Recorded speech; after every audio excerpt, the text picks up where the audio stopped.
Bueno, pues verdaderamente es un privilegio para mí que nuestro hermano Víctor Archila esté con nosotros. En realidad, él tiene una agenda muy pesada.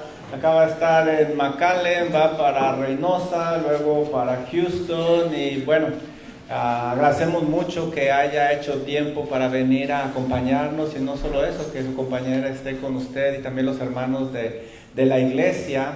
Pues ¿cómo recibimos a nuestro hermano Víctor Archila? Amén. Amén. Gracias, hermano. Muchas gracias.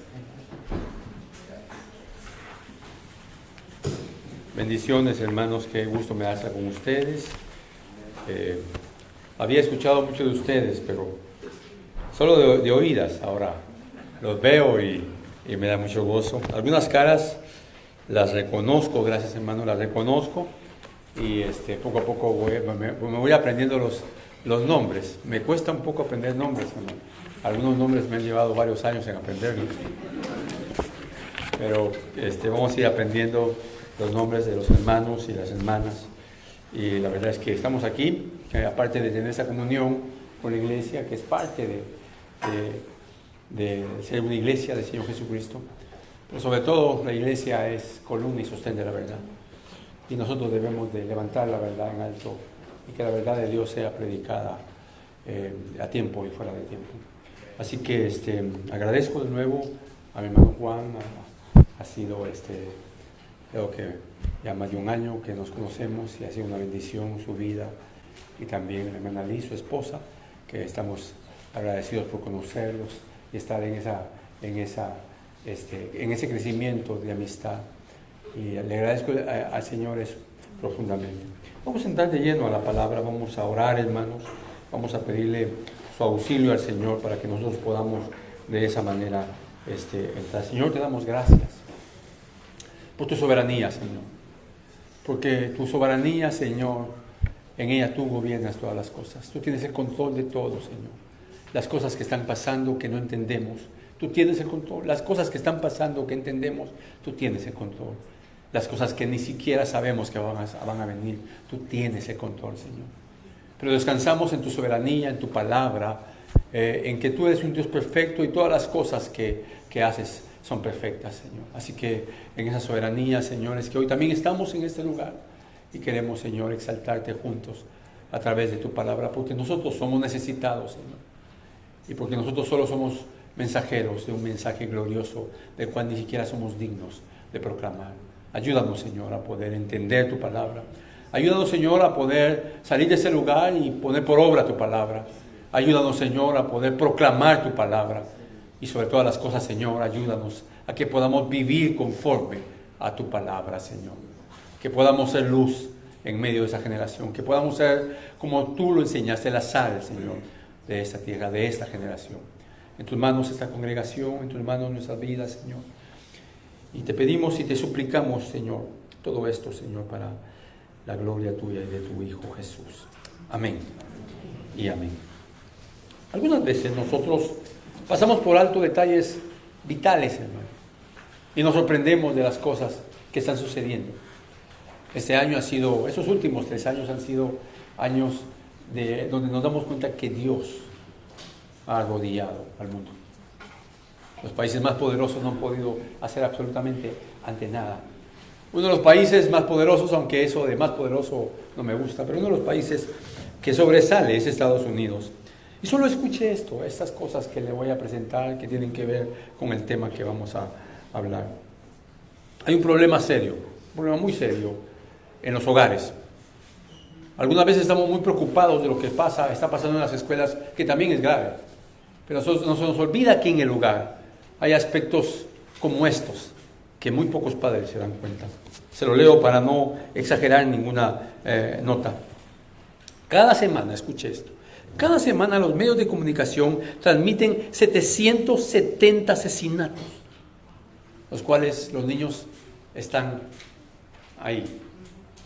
Aparte de eso, en los medios de comunicación se ven 47 torturas, 28 secuestros, sin mencionar que las películas transmiten una justicia de un vengador. El personaje más famoso de los superhéroes es Batman y su justicia es vengadora.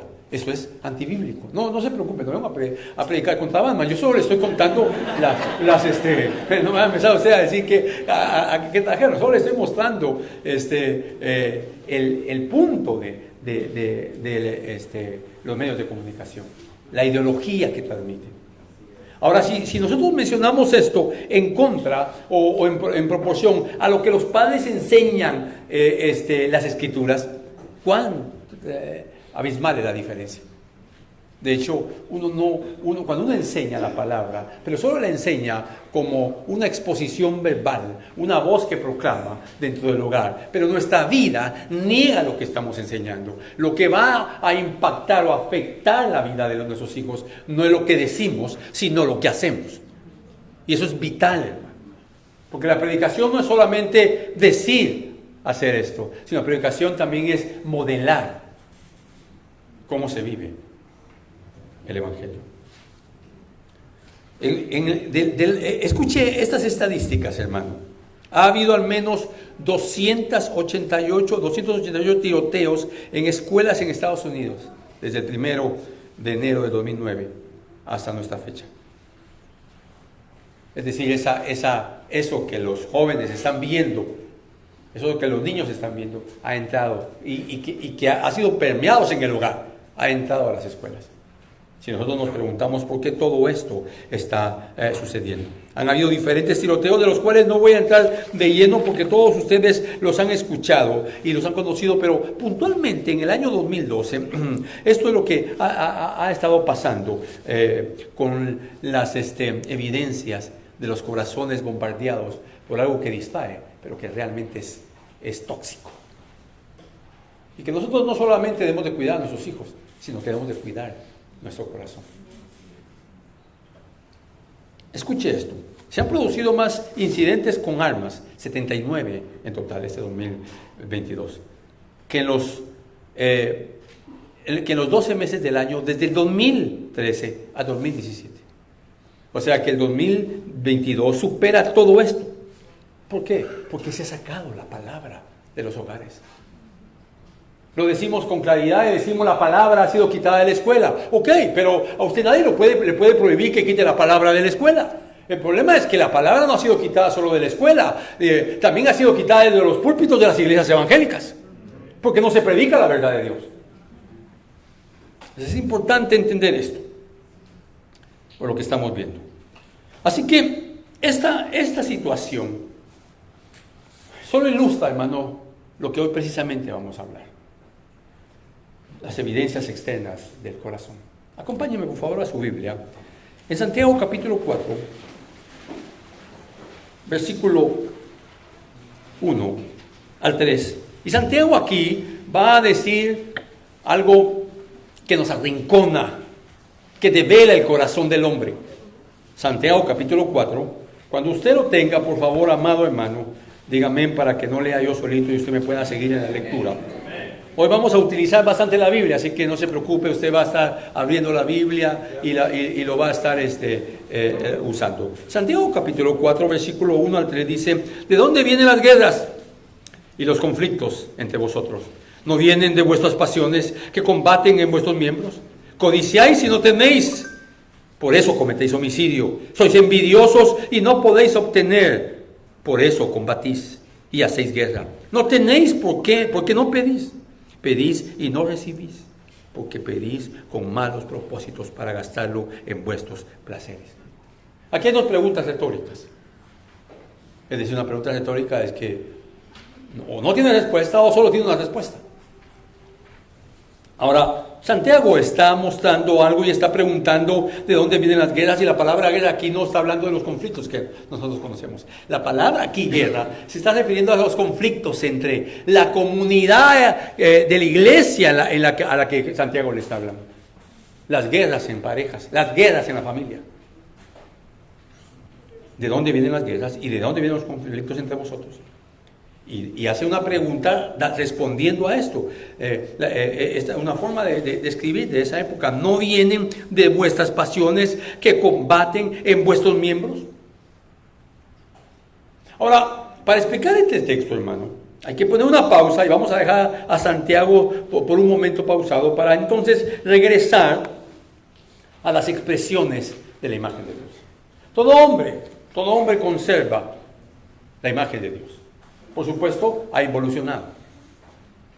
Pero hay esa imagen de Dios en los hombres, de diferentes maneras. Y Génesis capítulo 1, 25, solo para que usted no se pierda en eso, se lo voy a leer, o si quiere acompáñeme a Génesis capítulo 1, 26, y vamos a regresar a ese momento donde Dios dice algo vital después de que ha creado al hombre y a la mujer, porque Dios durante 7 veces dice, y vio Dios y era bueno, vio Dios y era bueno, pero cuando termina de hacer al hombre y a la mujer, vio que era muy bueno. El versículo 26, 1:26 dice, y dijo Dios, hagamos al hombre a nuestra imagen, conforme a nuestra semejanza, y ejerza dominio sobre los peces del mar, sobre las aves del cielo, sobre los ganados, sobre toda la tierra y sobre todo reptil que se arrastra sobre la tierra. Y Dios creó al hombre a imagen suya, a imagen de Dios lo creó, y a la imagen de Dios, varón y hembra los creó.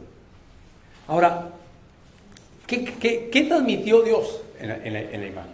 Bueno, déjeme mostrarle solo un aspecto, porque el tema es muy, muy amplio, pero solo un aspecto de lo que Dios transmitió a esa imagen. Y le regaló al hombre los dones, esos dones de expresión para poder expresarse emotivamente.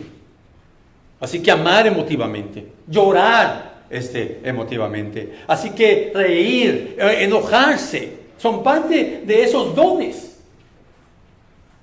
El problema es que el hombre pecó. Ahora, solo le quiero mostrar algunas cosas que la Biblia nos enseña sobre esto. Y Lucas, usted me acompaña a Lucas.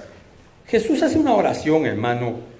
En su oración dice cosas impresionantes y por eso lo estoy llevando a que leamos algunos textos solo para que quede la marca de la imagen con claridad a través de los textos bíblicos de lo que está pasando o de lo que Dios nos ha transmitido en el momento de su creación. 17, versículo 23, usted lo ha leído.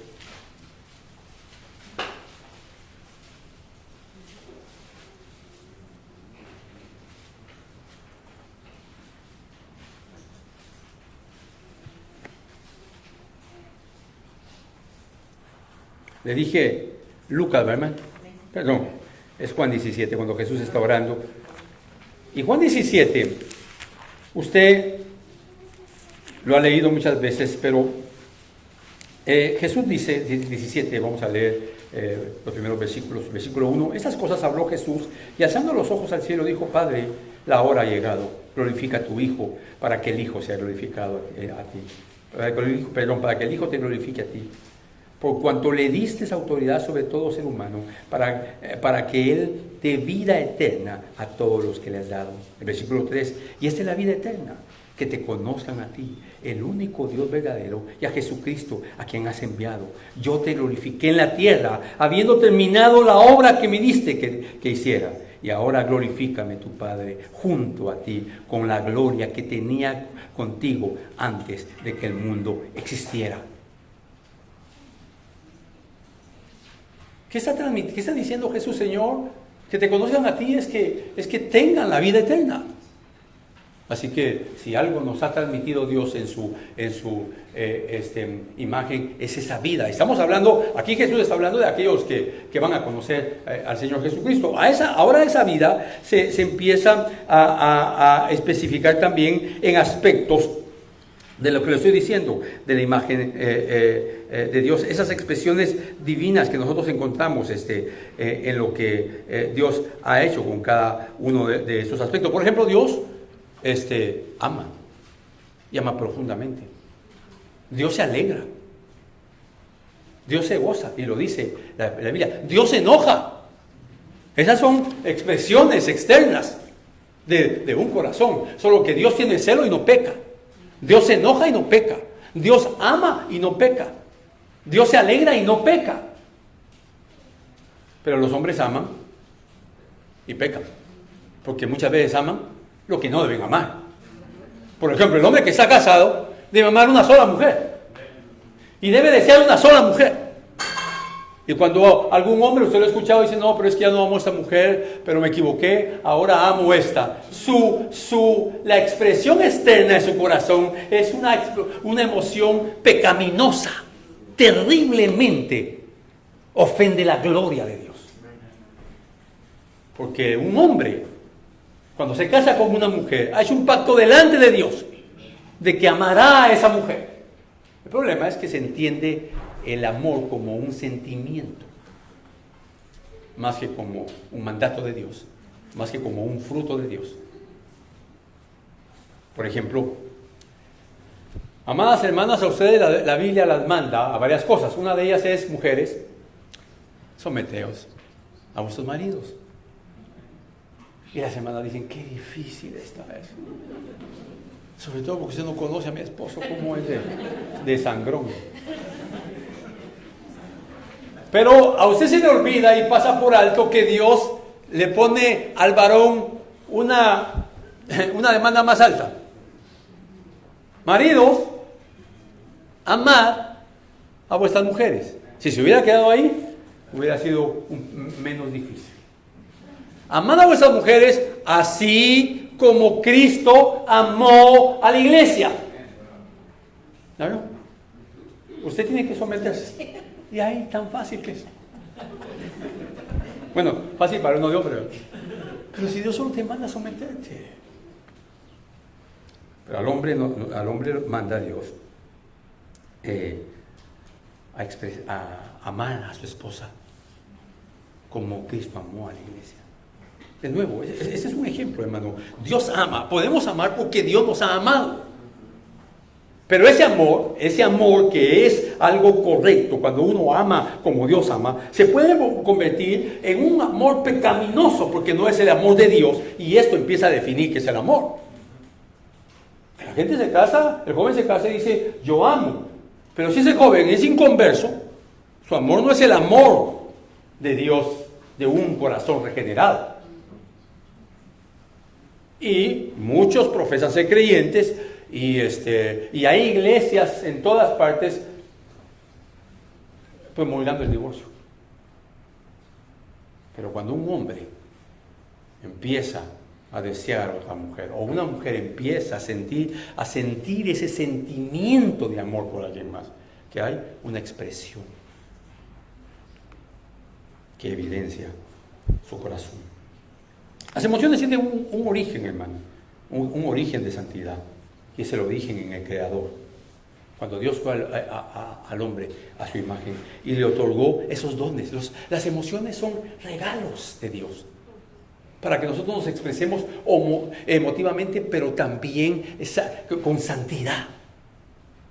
Y no solamente darles rienda suelta a esto. Entonces, ¿por qué las emociones, si son un regalo de Dios, son tan dañinas en la mayoría de la humanidad? ¿Por qué? Por el pecado. Y aquí es donde nosotros entonces, con un panorama más claro, si quiere, si solo acompáñeme a Juan capítulo 3, 16, para ver una expresión de amor única, hermano, y nadie puede amar a ese nivel. Juan capítulo 3, usted conoce muy bien este versículo. Aquí usted mira como la expresión de Dios en el amor. Porque de tal manera amó Dios al mundo, que dio a su Hijo unigénito, para que todo aquel que en Él cree, todo aquel que cree en Él no se pierda, sino que tenga vida eterna. ¿A quién amó Dios en ese pasaje? Al mundo. ¿Y el mundo qué representaba para Dios? Bueno, ya Juan lo dijo. El que ama al mundo, el que se constituye en amigo del mundo, se constituye en enemigo de Dios. Entonces el mundo era enemigo de Dios. Usted y yo éramos enemigos de Dios. Y Dios nos amó. Es una expresión profunda de un amor sin interés. Es un amor sacrificial. El amor de Dios, hermano, tiene esa distinción. Ama hasta el sacrificio. Ese es uno. Hay tantos textos que hablan de lo que Dios nos ha transmitido. Así que hoy nosotros, hermano, quería dejarle claro esto. En nuestro texto vamos a estudiar tres expresiones o tres verdades sobre las expresiones que nos enseñan a glorificar a Dios guardando el corazón. La primera es la expresión de la imagen de Dios, que ya se la mencioné. La segunda es la expresión que revela el corazón en Santiago. Y la tercera es la expresión que glorifica a Dios. Así que nosotros como seres humanos nunca dejaremos de tener esas expresiones. El problema ya no es tenerlas, el punto aquí es qué está detrás de nuestro corazón. ¿Una intención pecaminosa o una intención santa? Por eso incluso cuando se define el amor en términos de la iglesia evangélica y dicen es que yo sentí que el Señor me habló. ¿De qué estamos hablando? ¿De una intención de ego? ¿Que cree que tiene un romance con Dios? Usted ha escuchado ese canto, ¿verdad? Que habla de que es un romance con Dios. Por favor, Él es totalmente santo. Él es el creador y nosotros somos la criatura. Él es Dios y nosotros, hermano, somos el resultado de un amor profundo cuando Él nos creó, pero estamos tan distantes de Él. Entonces ahora sí, entremos a explicar este segundo punto, las expresiones que revelan el corazón. Y la primera expresión, para que usted vea cómo inmediatamente después de que el hombre pecó, acompáñeme a Génesis capítulo 4. Y en Génesis capítulo 4, yo sé que estamos en Santiago, pero solo le estoy mostrando para que usted vea cómo la Biblia nos deja algunos detalles de cómo el hombre, la siguiente generación después de Adán y Eva de haber pecado, se expresa con emotividad, solo que se expresa equivocadamente. Génesis 4, versículo 4, la caída o el pecado de Adán. Y también Abel, por su parte, trajo de los primogénitos de sus ovejas y de la grasa de los mismos. Y el Señor miró con agrado a Abel y su ofrenda, pero no miró con agrado a Caín y su ofrenda. Y Caín se enojó mucho y su semblante se demudó. Entonces el Señor dijo a Caín: ¿por qué estás enojado? ¿Y por qué has demudado tu semblante? ¿Qué está pasando con Caín? Sus expresiones son de odio, de envidia, de rencor a su hermano. ¿Por qué razón? Porque Dios vio con agrado la ofrenda de Abel, porque Dios vio el corazón de Abel. Y por eso le agradó su ofrenda. Así que la ofrenda de Abel tenía como fruto la intención correcta de Abel. Pero la ofrenda de Caín tenía una intención ególatra. Quería ocupar el primer lugar. Y odió a su hermano. Y llegó al extremo que lo mató. Pero el punto es que lo primero que Dios nos muestra, y es tan específico, es que su rostro se ha demudado. Y la gente a veces dice: pero yo no he dicho nada.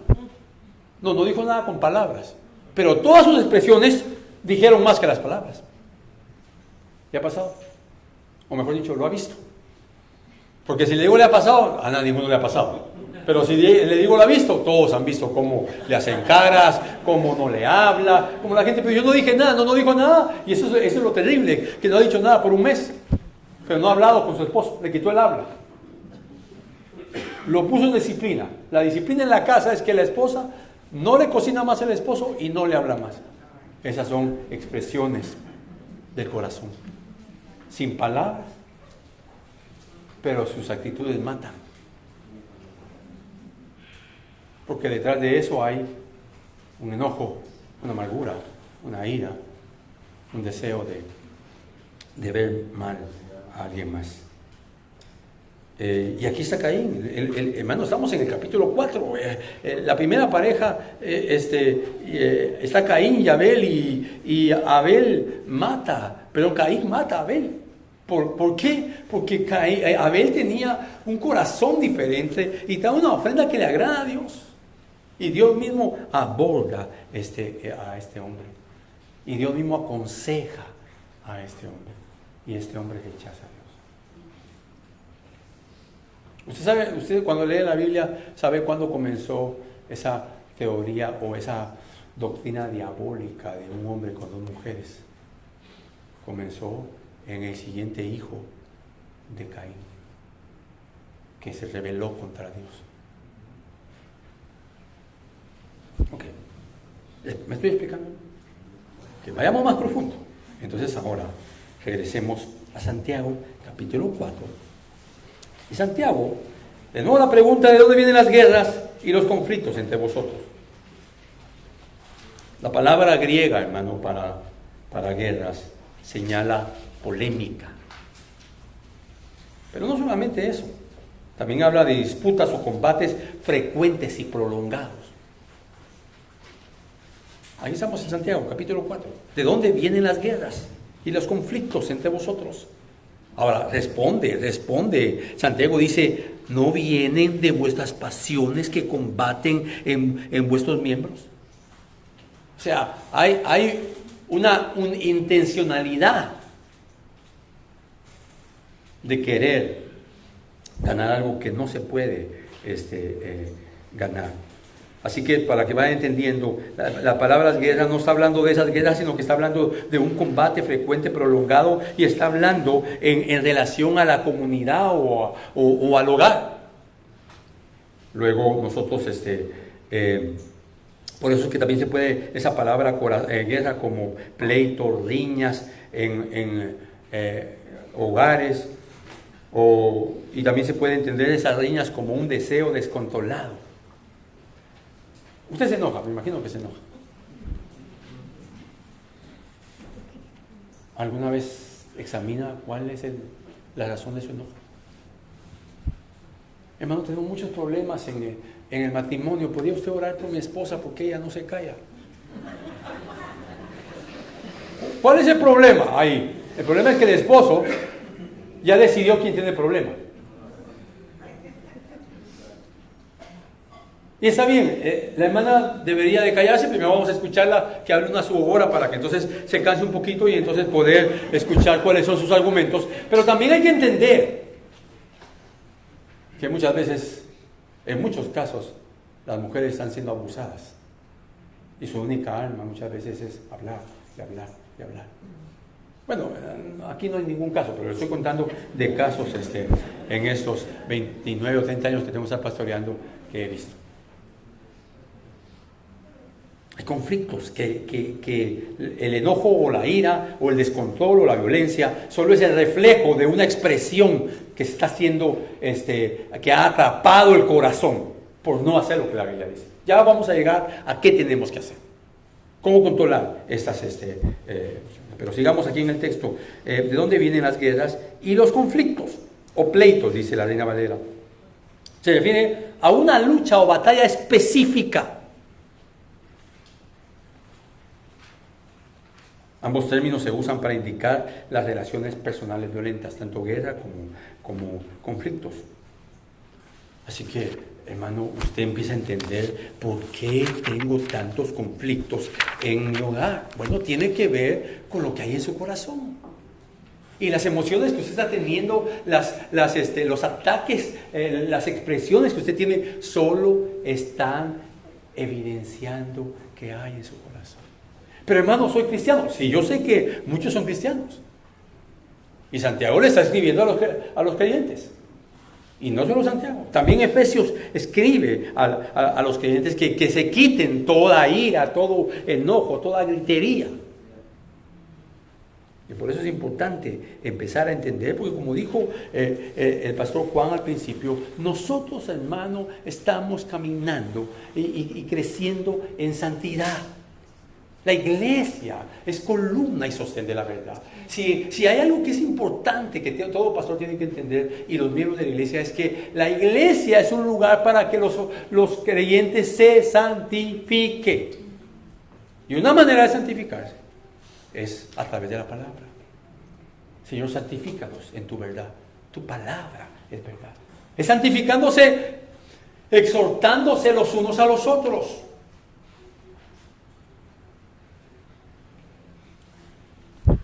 ¿Qué motiva las guerras y los conflictos o pleitos entre ustedes? Responde Santiago. No vienen de sus deseos, de sus sentimientos, porque cuando el texto dice, y se lo leo, ¿de dónde vienen las guerras y los conflictos? No vienen de vuestras pasiones. La palabra pasión se puede traducir deseos. Así que podríamos entender, y también sentimientos. Podríamos entonces traducirlo, no vienen esos conflictos de sus sentimientos. de esos deseos que hay internos en su corazón, de sus pasiones, de sus placeres. Ahora, acompáñeme por favor a un texto que usted se sabe de memoria. Vaya a Mateo capítulo 16. Y en Mateo capítulo 16, usted va a encontrar un texto que la gente en las iglesias se lo sabe de memoria, pero es poco explicado. Mateo 6. Perdón, es que le estoy poniendo un 1, estoy agregándole 6. No sé por qué le estoy agregando. Hoy vine dadivoso, hermano. Mateo 6, 19 dice: Jesús, escuche, Jesús, no acumulen para sí tesoros en la tierra, donde la polilla y la herrumbre destruyen y donde ladrones penetran y roban, sino acumulen tesoros en el cielo, donde ni la polilla ni la herrumbre destruyen, y donde ladrones no penetran ni roban. Porque donde esté tu tesoro, ahí estará también tu corazón. Ahora, mire, este versículo también se podía traducir: donde esté tu tesoro, ahí está tu ídolo. ¿Dónde está tu tesoro, hermano? No, la pregunta no es dónde está tu corazón, ¿dónde está tu tesoro? ¿Por qué te apasionas? ¿Qué te enciende en pasión? Llámese esa pasión ira, concupiscencia. ¿En qué? ¿Qué te apasiona? Ahí está tu corazón. Por ejemplo, cuando tú te levantas, cada día cuando te levantas tú y yo, tú tienes evidencia de dónde está tu corazón. ¿Qué haces las primeras horas de la mañana o los primeros minutos? Aparte de ir al baño. ¿Qué haces? Café ya no aguanto. Un pan con jamón, unos 3 huevitos, frijolitos, tortillas. ¿Qué haces? ¿Buscas a Dios? ¿Acaso no cada vez que te levantes el amor, la gracia y la misericordia de Dios son nuevas para ti? Entonces, de nuevo, ¿dónde está tu corazón? Así que si tu corazón está sometido, tu corazón está en un tesoro que es terrenal, tienes como aliadas las expresiones externas de tu corazón. Puede ser que tú tengas razón, hermana, que tu esposo necesite varios arreglos. Hasta un overhaul si quieres. Pero eso no te da derecho, ni te debes de permitir enojarte. Porque claramente lo está diciendo el texto que estamos leyendo. ¿De dónde vienen las guerras y los conflictos entre vosotros? No vienen de vuestras pasiones que combaten en vuestros miembros. Hay una lucha interna en esto que se está diciendo. Cuando hablamos de corazón, estamos hablando de la voluntad del hombre. Estamos hablando de las intenciones. Estamos hablando de la mente del hombre, de su pensamiento. No estamos hablando del corazón que hace sístole y diástole. Estamos hablando de los judíos lo entendían de esa manera. Y por eso es importante entender Si el placer es todo en tu vida, entonces te vas a encontrar con peleas, con divisiones, con divorcios, con hijos deformados. Porque la Biblia está siendo clara, y lo ha sido siempre. Todo creyente necesita evaluar las expresiones que salen de su corazón. Solo que cada quien lo expresa de diferente manera. Hay gente que lo expresa hablando, equivocadamente, ofendiendo. Hay gente que lo expresa pegando, terrible. Hay gente que lo expresa con gestos. Hay gente que lo expresa separándose. Me voy para otra ciudad o para otra nación. Pero el problema va a ir con él o con ella, porque el problema está ahí. Y si tú eres creyente, tienes que recordar que si tú eres un creyente, tú eres un perdonado. Y una evidencia de un nacido de nuevo es poder perdonar, porque has sido perdonado. Tú no necesitas esperar que te pidan perdón como creyente. Tú y yo debemos otorgar el perdón cada vez que oremos. Pero si tú no oras todos los días, tenemos otro problema. Las expresiones externas de tu corazón son las emociones. Y esas expresiones, ¿qué hacen? Evidenciar. ¿Qué? Tu corazón. Y algunas veces, por ejemplo, y tenía yo plática con un hermano hace poco y le decía, mira hermano, el hombre que ve pornografía no ama a su esposa. No, yo sí la amo, hermano. No la amas. No, lo que pasa es que usted sabe que uno, y lo generalizó, nosotros los hombres tenemos esa tentación de ver pornografía. No hable en plural. Hable de usted. Porque Jesús dijo, el que mira a una mujer, habéis oído que fue dicho que el que toma una mujer y se acuesta con ella es adúltero, pero yo os digo que el que mira a una mujer y la desea y adúltero. Entonces un hombre que está viendo pornografía, ¿qué está haciendo? Está adulterando, si es casado. Si es soltero está fornicando, pero si es casado está adulterando. ¿Por qué? Porque está deseando una mujer que no es su esposa. Entonces ese hombre necesita llegar como el pastor, y hoy le voy a dejar mucho trabajo al pastor, llegar como el pastor y confesar su pecado y decir, hermano, tengo este problema, ayúdeme.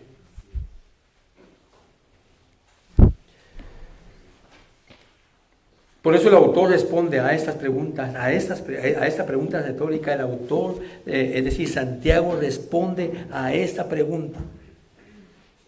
Y responde, y te lo voy a leer varias veces, como ya lo he hecho. No vienen de vuestras pasiones que combaten en vuestros miembros. Hay una guerra, hermano. Por eso Pablo le dijo a Timoteo, ten cuidado de ti mismo. ¿Ha visto esa gente que todo es el reino de la tinieblas me está atacando? Sí, claro que lo quiere ver muerto. Cuando el diablo ve a un hombre que va al cielo, levantará toda la fuerza que tiene en el mundo para detenerlo. Pero cuando el diablo sabe que la gente va al infierno, no hace nada por detenerlo. Al contrario, le ayuda para que siga camino. Por eso hay una advertencia respecto a las pasiones que combaten. Y esa palabra pasión, que ya le expliqué algo, y esto es lo más importante de esa palabra, es que viene del griego hedón, de lo que nosotros conocemos como hedonista, que es precisamente el placer, la señal de una satisfacción que se desea, de los deseos sensuales puntualmente. Deseos sensuales son satisfacer mis emociones. ¿Tú has escuchado esa expresión o esa palabra terrible de un esposo o una esposa? Ya no amo a mi esposo. ¿Lo has escuchado? Pero soy cristiano. Es que la Biblia me enseña que tengo derecho a ser feliz. Debería ser enseña por la Biblia. La Biblia te enseña a ti y a mí que por cuanto todos pecaron están destituidos de la gloria de Dios y que todo alma que pecar morirá. Ahora, ya no amo a esa esposa. Ok. Me lo han dicho también muchas veces a mí. Hermano, no amo a mi esposa, ¿qué hago? ¿Soy cristiano? Sí. Pues primera de Juan lo dice varias veces. El que dice que ama a Dios y no ama a su hermano, en ese caso voy a poner a su hermana, ¿qué? Y esa primera hermana debe ser su esposa. Así que si no ama a su esposa, no ama a Dios. Es un problema ese corazón.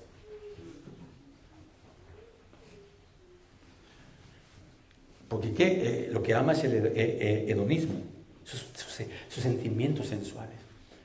No, es que en esa iglesia no me saludan, mi hermano, mejor me voy. Eso es hedonismo. No lo saluda nadie. Yo le aseguro que el pastor Juan le autoriza que usted se ponga en la puerta y salude a todos los hermanos. Póngase ahí, hermano, me llamo fulano tal, hermano, me llamo hermano. Después de que hayan pasado todos, por unos 3 meses, todos los domingos, ya los van a saludar. Qué fácil se solucionan los problemas. Tus deseos hedonistas internos pueden estar muy escondidos, pero si no los sometes a las Escrituras, tarde o temprano, evidenciarán tu corazón. Como aquella niña en la escuela. No se sentaba.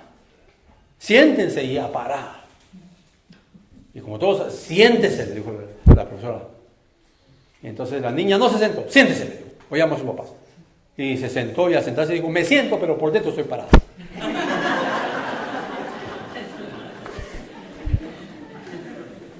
A usted le da risa, pero mire, pero esa niña es el ejemplo de todos nosotros.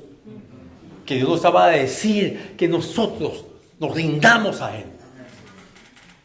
Y al fin, sí Señor, me voy a rendir, pero por dentro sigo sin ofrecerte mi corazón. Aquí hay un asunto importante. ¿Hacia dónde se inclina tu corazón? Te pregunto, ¿hacia dónde se inclina tu corazón? Hacia donde se inclina tu corazón, ahí, hermano, es donde está tu tesoro. ¿Hacia dónde se inclina tu corazón? ¿Hacia el placer? ¿Qué hay en tu corazón? Cuando tú volteas a ver a tu esposo, él es un regalo de Dios, es un pacto con Él. ¿Por qué te estás peleando con la persona equivocada? Si con quien tienes que pelearte es contigo mismo. Y meten esa pelea al pastor. En el sentido que te ayude, pues. Que te ayude. Pastor, yo me levanto y me dan ganas de volverme a bautizar, pero en aceite bien caliente para ver si así.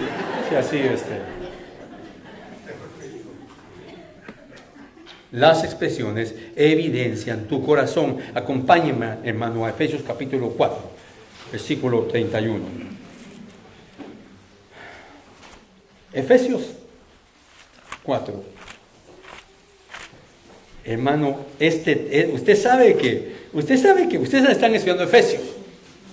Los primeros 3 capítulos de Efesios es Pablo revelando lo que Dios ha hecho por los hombres para salvarlos. El capítulo 4, 5 y 6 es lo que Dios demanda a la iglesia. Efesios capítulo 4, versículo 31 al 32, dice, se ha quitado de vosotros toda amargura, enojo, ira, gritos, maledicencia, así como toda malicia. Hay 5 cosas aquí que tienen que ver, 2 de ellas o 3 de ellas tienen que ver con aquello que está escondido en el corazón. La amargura muchas veces no se ve. Y la gente lo saluda a uno. Mi amado hermano, ¿cómo está? Y cuando se va, Señor, yo te lo envío, te lo ofrezco, llévatelo, Señor. Mire, esto que le estoy diciendo no es una broma. Varias veces, de diferentes lugares me lo han dicho. Me recuerdo a una esposa que me dijo, hermano, ayúdeme a orar. Mire la petición, ayúdeme a orar, hermano. Es que yo ya no aguanto a mi esposo, hermano. Mira, hay veces que en la mañana cuando me levanto y lo veo bien dormido, digo, desgraciado. Y me dan ganas de agarrar la almohada y ahogarlo. ¿Qué había en su corazón? Amargura.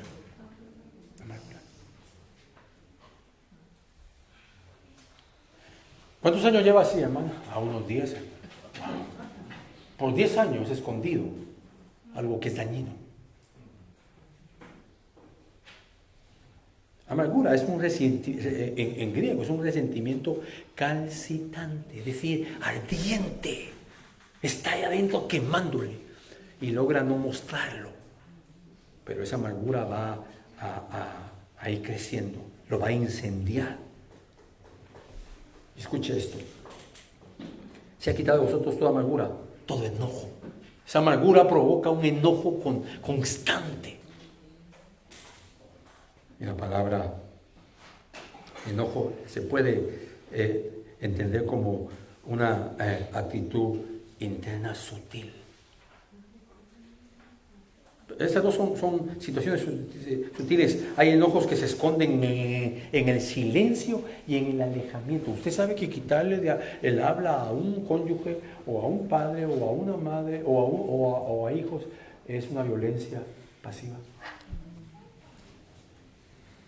Y luego ira, una rabia descontrolada. La ira es una rabia descontrolada que llega, hermano, que lleva, deja llevarse por la pasión del momento.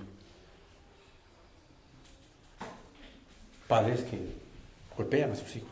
¿De qué le estoy hablando? Le estoy hablando de las expresiones externas que se evidencian. Ahora, ya las siguientes, le hablé de amargura, de enojo, pero ahora hay ira, hay gritos y hay maledicencia, que son expresiones externas de un corazón que necesita urgentemente o nacer de nuevo o someter esas cosas bajo la palabra del Señor. Si te pasa, no quiere decir necesariamente que si estás gritando, no quiere decir necesariamente que no seas creyente, pero necesitas llevar eso a la voluntad del Señor. La pregunta es muy sencilla. Cuando tu caso se descompone, ¿a quién se lo llevas? ¿Al doctor? Y cuando te duele por 4 semanas o por 4 días la cabeza y cada día va más fuerte, ¿vas al mecánico? Entonces, cuando tienes problemas en tu corazón, ¿a quién debes ir? A Dios y a la palabra y pedirle ayuda al pastor o a alguna hermana que te pueda ayudar, que te pueda guiar a la palabra y decir. Porque yo sé que tú dijiste la palabra, pero tienes que saber exactamente qué hacer con la palabra. No solamente abrirla y leerla y decir, bueno, ya esto lo leí. Así que ira es esa rabia descontrolada que te lleva o que se deja llevar por la pasión del momento. Gritería señala una manifestación explosiva, la palabra en griego, en público, que evidencia otra vez tu falta de control. Si tú estás gritando, lo que te está diciendo eso es que ya no tienes control internamente de lo que estás sintiendo, que te urge, hermano. Ayuda. Maledicencia es blasfemia, es difamación. Ya todo esto está escalando. Empezaste con amargura y luego te llevó al enojo y del enojo a la ira y de la ira a los gritos. Y ya no basta esto porque no funciona para ti o para algunos y entonces hay que difamar a aquellos que están.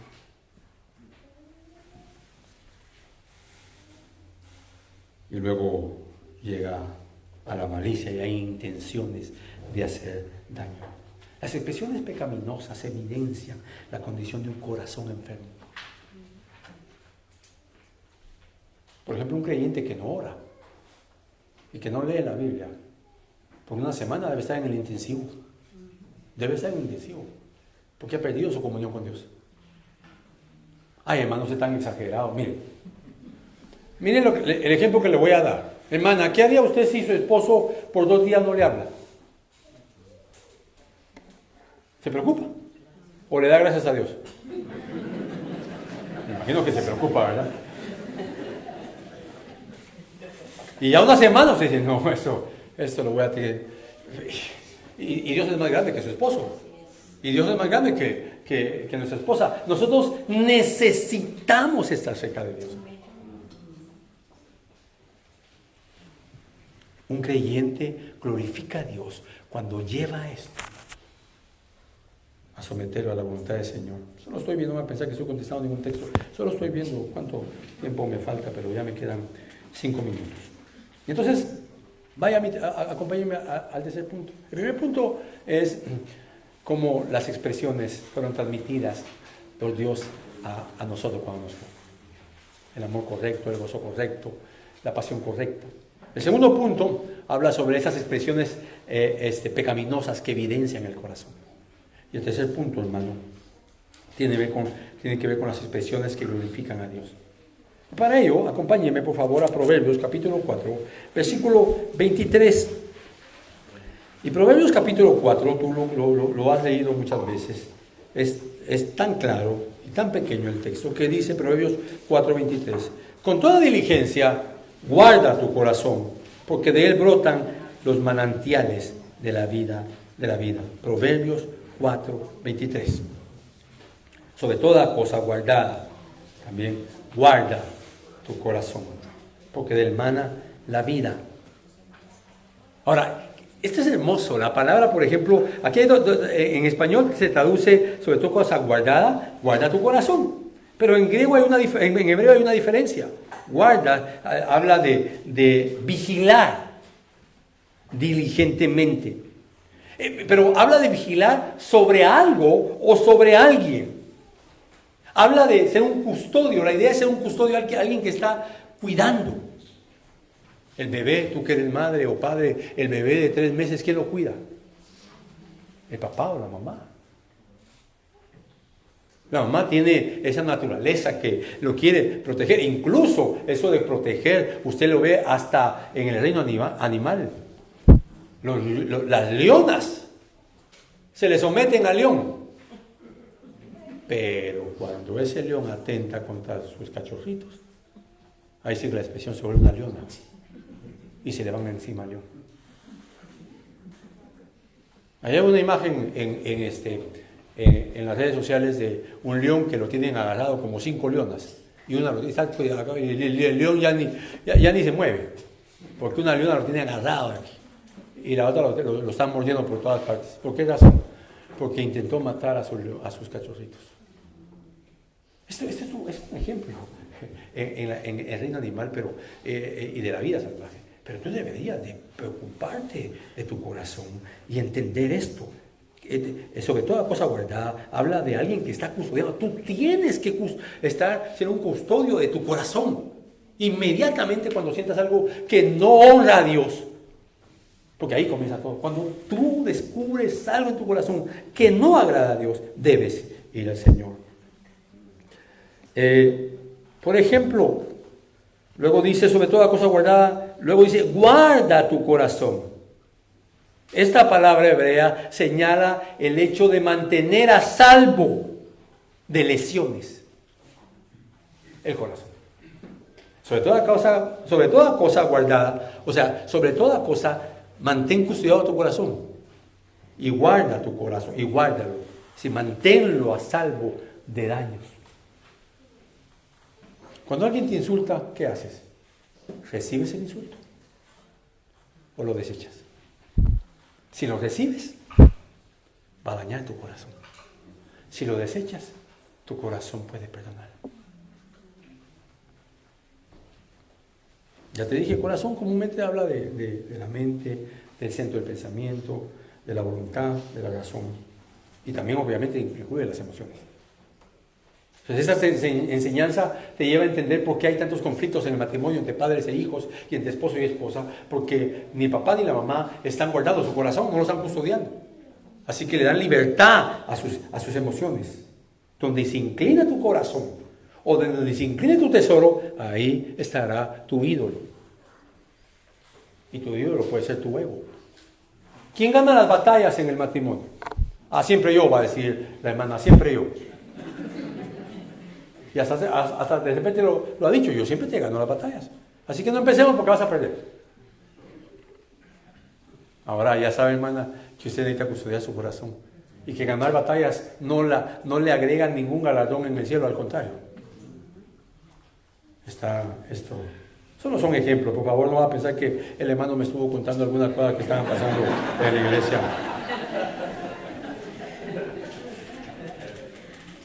¿Qué sientes? ¿Qué deseas, hermano? ¿Qué consume tu mente cuando estás a solas? El creyente es templo del Espíritu Santo y debe ser un guardián de la verdad. Por lo tanto, debe vigilar con diligencia sobre su corazón para mantenerlo sano. El creyente glorifica al Señor guardando su corazón de los peligros del pecado. Y por eso la Biblia nos dice en textos como Proverbios 22 que nos alejemos de quién, de los perversos, que nos alejemos del chismoso, que no nos juntemos con el iracundo, que nos alejemos de la mentira. ¿Qué se está pasando? Está guardando tu corazón. De hecho, también Proverbios nos habla de dirigir nuestro corazón por el buen camino. Eso es parte de guardar el corazón. De hecho, Jeremías dice que lo más engañoso que hay es el corazón. Es decir, cuando ese corazón no ha sido regenerado Y aún siendo regenerado, tiene la tendencia a meterse a aspectos que no debe meterse. Así que tus problemas, los problemas que puedas estar teniendo contigo misma, contigo mismo, puedes someterlos siendo un custodio de tu corazón. Estoy finalizando, ¿no? ¿Comerías tú? Agarrarías un pedazo de un cadáver de un venado de hace 4 días y lo asarías para comer. No comemos nada que pueda afectarnos. Bueno, comemos muchas cosas que pueden afectar, pero las comemos porque para son ricas, y lamentablemente hemos caído en eso, pero no comemos nada que estuviera de esa manera. Pero lamentablemente en la vida espiritual, hermano, estamos oyendo, viendo y dejando que nuestro corazón entre en cosas que luego dimensionan nuestras expresiones del corazón. ¿Lo has entendido? ¿Vas a guardar tu corazón? ¿Vas a guardarlo? ¿Vas a detener ese caudal de enojo, de molestia, de lástima, de victimizarte, de todo, cualquier aspecto? Y vas a honrar a Dios. Termino con esto. Alguien preguntó en una conferencia, el esposo le ha prohibido a su esposa que lea la Biblia y que ore, y corre el peligro de que le pegue si lo hace. ¿Qué aconseja? Bueno, que la mujer, esa había sido la enseñanza, que la mujer con la boca callada se gane a su esposo inconverso. Si sabe que su esposo es violento, si sabe que le dijo te voy a pegar si oras. Pablo, si le hubieran dicho te vamos a matar si oras, Pablo se va de esa ciudad y se va a orar a la otra. Ahora la esposa no se puede ir de la casa, pues puede orar mientras él está trabajando y no ponérsele, decir yo voy a orar porque la Biblia me llama a sufrir por el evangelio. Te llama como mujer o como varón a glorificar a Dios en cada acción y decisión que tenga. Así que, hermano, pongamos esto delante de Dios y guardemos nuestro corazón para que nuestro corazón no siga comiendo basura y sigamos explotando o teniendo deseos o intenciones que no son de una ciudadanía. Oremos. Gracias, Señor. Gracias porque tu palabra es clara, porque tú nos has mandado, Señor, a vivir conforme a las Escrituras. Y es tu palabra la que nos manda a quitar de nosotros toda amargura, todo enojo, toda ira, toda gritería, toda forma de gritería, toda maledicencia y toda malicia. Ayúdanos, Señor, a poder vivir de esa manera. Ayúdanos, Señor, a observar nuestros corazones, a escuchar, Señor, tu consejo en tu palabra, como tú se lo advertiste y se lo demandaste a Caín, pero él no escuchó cuando su ira lo estaba consumiendo. Que podamos nosotros, Señor, alejarnos de toda pasión que quiera consumirnos internamente, porque tarde o temprano también lo expresaremos externamente. Ayuda a cada matrimonio, a cada familia que está en este lugar, que pueda salir de aquí entendiendo, Señor, que no toda emoción te agrada ni te glorifica. Todo esto, Señor, te lo pedimos en el nombre de Jesús. Amén.